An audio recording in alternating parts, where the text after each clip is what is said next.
کہ جنت میں ایک ایک درخت ایسا ہے کہ اگر ایک گھوڑ سوار 100 سال تک، صحیح بخاری میں آتا ہے، 100 سال تک گھوڑے پہ بھاگتا رہے، اس کے سائے سے باہر نہیں نکل سکتا. یہ جناب سائز ہے ایک درخت کا، سب ایک درخت کا. تو کائنات پھر کتنی بڑی ہے. بخاری مسلم میں آتا ہے جو سب سے آخر میں جنت میں جائے گا نا دوزخ سے نکال کے، وہ سب سے ادنا درجے کا جنتی ہوگا. لاکھوں کروڑوں سال دوزخ میں جلے گا، جب اس کے سارے گناہ دھل جائیں گے دوزخ کے عذاب کے بس، اور آپ بس اس کے پلے صرف یہ نیکی ہوگی، اس نے زندگی میں ایک دفعہ لا الہ الا اللہ کہا ہوگا، بس یہ کلمہ اس نے پڑھ لیا، لا الہ الا اللہ محمد رسول اللہ، یا اپنے بھی وقت کے پیغمبر پہ جو اپنے زمانے میں امتوں کے تھے ان پہ ایمان لائے ہوں گے. تو جیسے ہی اس کو بخاری مسلم کے الفاظ ہیں دوزخ سے نکالا جائے گا، اللہ تعالیٰ فرمائے گا ہاں بھائی تیرے لیے زمین سے 10 گنا بڑی جنت. تو کہے گا یا اللہ تو خدا ہو کے میرے ساتھ مذاق کرتا ہے. تو بخاری مسلم کے الفاظ ہیں کہ اللہ تعالیٰ اپنی شان کے لائق مسکرائے گا اس کی بات کے اوپر. اللہ فرمائے گا مذاق نہیں کر رہا، حقیقت بات ہے کہ جو یہ روئے ارض، یہ جو میریکل پلانٹ ارتھ ہے، اس سے 10 گنا بڑی جنت ہے اس شخص کے لیے جو سب سے آخری درجے کا جنت ہے.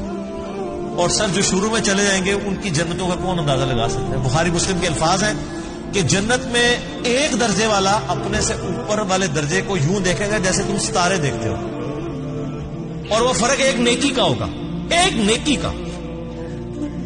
اور یہ درجوں کا، یہ تو سر آپ ہمیں جب سائنٹسٹ بتا رہے ہیں نا گلیکسیز کی تعداد، اور بتا رہے ہیں جی 2.5 ارب گلیکسیز ہیں، اور ہر گلیکسی میں 300 ارب سے زیادہ سورج اور اس کے ساتھ زمینیں ہیں.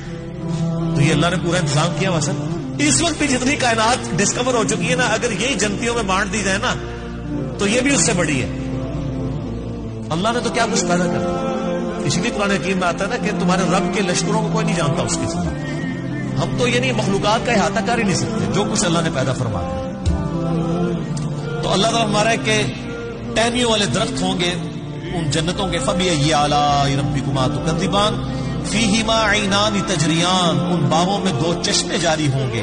فَبِأَيِّ آلَاءِ رَبِّكُمَا تُكَذِّبَانِ فِيهِمَا مِن كُلِّ فَاكِهَةٍ زَوْجَانِ، اور ان باغوں میں ہر طرح کے میووں کی بھی 2 قسمیں ہوں گی، ہر میوے کی 2 قسمیں ہوں گی.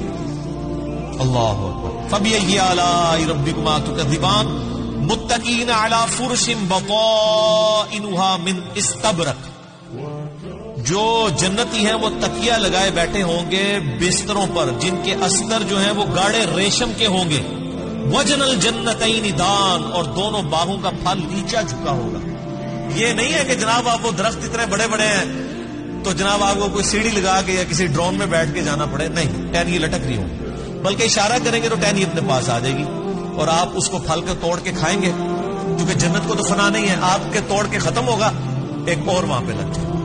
جنت میں کوئی چیز ختم نہیں ہونی سر، جتنا مرضی کھاؤ پیو، ختم کوئی چیز نہیں ہونی. جو آپ کھائیں گے نا آپ، اچھا، اور آپ کو بھی تکلیف سے آزاد کر دیا، کوئی پیشاب نہیں ہے، کوئی پخانہ نہیں ہے. بخاری مسلم کے الفاظ ہیں ایک خوشبودار ڈکار آئے گی سب کچھ ہضم، اور کوئی قبض والا معاملہ نہیں ہوگا، کوئی پیٹ خراب ہونے والا نہیں ہوگا. وہاں اپنے آپ لذت کے لیے کھائیں گے اور بھوک بھی نہیں ہوگی. بھوک کے بغیر بھی لذت کی وجہ سے آپ کھانا کھائیں گے، اور لذت کی وجہ سے آپ جتنا مرضی. یہاں پہ بھی لوگ بھوک کے بغیر لذت کے لیے کتنا کچھ کھا جاتے ہیں، کہتے ہیں میں تو ہمیں کھانا کھا کے آیا تو رکھو تو پھر 2 پلیٹیں کھا جاتے ہیں. ادھر بھی اتنے لوگ موجود ہیں، بعض میں جو بھی بیچاروں کے ساتھ ہوتا رہے تو وہ ایک لادہ بات ہے، لیکن وہاں پہ یہ کچھ نہیں ہوگا. فَبِأَيِّ آلَاءِ رَبِّكُمَا تُكَذِّبَانِ فِيهِنَّ قَاصِرَاتُ الطَّرْفِ لَمْ يَطْمِثُهُنَّ إِنسٌ قَبْلَهُمْ وَلَا جَانٌ. ان جنتوں میں نیچی نگاہوں والی حوریں ہوں گی جن کو نہ کسی انسان نے چھوا ہوگا نہ کسی جن نے اس سے قبل. اچھا، ان آیات سے اب یہ بھی پتہ چل گیا کہ جنوں کے لیے بھی ایک جنت ہے اور انسانوں کے لیے بھی جنت ہے. جنوں کے لیے ظاہر ہے ان کی ریکوائرمنٹس اپنی ہیں، آپ کو پتہ ہے. صحیح بخاری میں آتا ہے، صحیح مسلم کے اندر کہ نبی علیہ السلام نے منع کیا ہے کہ آپ گوبر یا ہڈی کے ساتھ استنجا نہ کریں، کیونکہ جنوں کی خوراک ہے اس میں. ہماری خوراک تو گوبر یا ہڈی کے اندر نہیں اللہ نے رکھی ہوئی ہے. تو جنوں کی آرائش کا، ان کی جو خواہشات کا سامان الگ سے ہے، ان کی جنت الگ ہے، انسانوں کی جنت الگ ہے، لیکن ان کے لیے اپنی جنیاں ہوں گی، تواڈے سے تواڈیاں جنیاں ہوں گی وہاں، لیکن جنیاں نہیں ہوں گی وہاں پہ، بڑی شریف قسم کی بیویاں ہوں گی. فَبِأَيِّ آلَاءِ رَبِّكُمَا تُكَذِّبَانِ كَأَنَّهُنَّ الْيَاقُوتُ وَالْمَرْجَانُ. اور یہ جنتی عورتیں ایسی ہوں گی گویا یاقوت اور مرجان. وہ تو صحیح بخاری میں آتا ہے کہ وہ یعنی ایسی ٹرانسپیرنٹ حوریں ہوں گی کہ ان کی جو پنڈلیاں ہیں، پنڈلیوں کے پیچھے ہڈیوں میں جو گودا ہے نا، وہ بھی ٹرانسپیرنٹ نظر آ رہا ہوگا. یہاں پہ تو خیر ان چیزوں میں شاید کوئی اتنی اٹریکشن نہ ہوگی، کوئی شیشے کی کوئی حور بن کے سامنے آ جائے. وہاں کی ریکوائرمنٹس ڈفرنٹ ہیں، وہاں کے لیے وہاں جا کے پتہ چلے گا. فَبِأَيِّ آلَاءِ رَبِّكُمَا تُكَذِّبَانِ هَلْ جَزَاءُ الْإِحْسَانِ إِلَّا الْإِحْسَانُ. احسان کا بدلہ بجز احسان کے کیا کچھ اور بھی ہو سکتا ہے؟ ہائے ہائے، یہ اللہ ہی کا ہی فضل ہے. سر اس آیت کا جو سوز و گداز ہے نا، وہ ایک عربی سمجھ سکتا ہے. اللہ تعالیٰ فرماتا ہے کہ جس نے زندگی میرے لیے گزاری، جس نے میرے لیے دنیا میں تکلیفیں اٹھائیں، حلال و حرام کی تمیز کی، روکھی سوکھی کھا لی، میری وجہ سے اسے دنیا میں نمازوں کی مشقت اٹھانی پڑی، روزوں کی مشقت اٹھانی پڑی. جس نے اتنا احسان کیا ہے، اللہ پہ تو نہیں کیا، لیکن اللہ تعالیٰ قدردان ہے. اللہ فرماتا ہے جس نے اس طرح کا احسان کیا ہو تو کیا اس کا بدلہ میری طرف سے احسان کے علاوہ کچھ اور ہو سکتا ہے کہ میں بھی اس کے ساتھ ویسے ہی احسان کروں؟ حالانکہ ہم نے اللہ پہ نہیں احسان کیا ہوا، لیکن یہ اللہ تعالیٰ کی قدر شناسی کہ وہ قدر کرتا ہے انسان. کہ بتاؤ اس احسان کا، اس نیکوکاری کا بدلہ کیا نیکوکاری کے علاوہ کچھ ہو سکتا ہے؟ جو تم نے نیکوکاری کی تو میں تمہارے ساتھ وہی نیکوکاری کروں گا. یعنی مراد یہ کہ جنت دوں گا. وَبَشِّرِ الَّذِينَ آمَنُوا وَعَمِلُوا الصَّالِحَاتِ. اور اے نبی الاسلام آپ خوشخبری دے دیجئے ان لوگوں کو کہ جو بات مان لیتے ہیں، یعنی ایمان لے آتے ہیں اور نیک اعمال اختیار کر لیتے ہیں. ان لہم جنات تجری من تحتها الانہار، کہ ان کے لیے باغات ہیں جن کے نیچے نہریں بہتی ہوں گی. کلما رزقوا، جب کبھی بھی انہیں رزق دیا جائے گا اس جنت میں، منہا ان باغوں میں سے، من ثمرۃ الرزق، کوئی پھل رزق کی شکل میں ان کو جب پیش کیا جائے گا، اہل جنت کو جنت میں جب کوئی فروٹ دیا جائے گا، قالوا هذا الذي رزقنا من قبل، وہ کہیں گے یہ تو وہی ہے جو ہمیں اس سے پہلے دنیا میں بھی دیا جاتا تھا. وَأُتُوا بِهِ مُتَشَابِهًا، حالانکہ وہ ان کو اس سے ملتا جلتا فروٹ دیا جا رہا ہوگا، ایگزیکٹ نہیں ہوگا.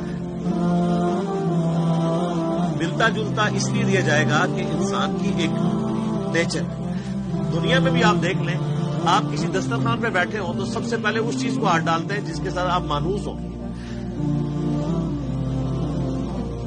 آپ کسی ولیمے پہ بھی جاتے ہیں تو آپ کے سامنے کوئی ایسی عجیب و غریب ڈش آ جائے تو آپ اس کے رسک نہیں لیتے کھانے کا کہ پتہ نہیں کیا ذائقہ ہو، الٹا پلیٹ بھر کے بیٹھ دوں اور اس طرح جو میں نے کھانا تھا وہ ختم ہی ہو جائے. یہ بھی چانس ہوتا ہے. تو انسان مانوس اس چیز کے ساتھ تھا جو پہلے اس نے اس کو ایکسپیرینس کیا ہو. یہ اللہ تعالیٰ نے انسان کی نیچر رکھی.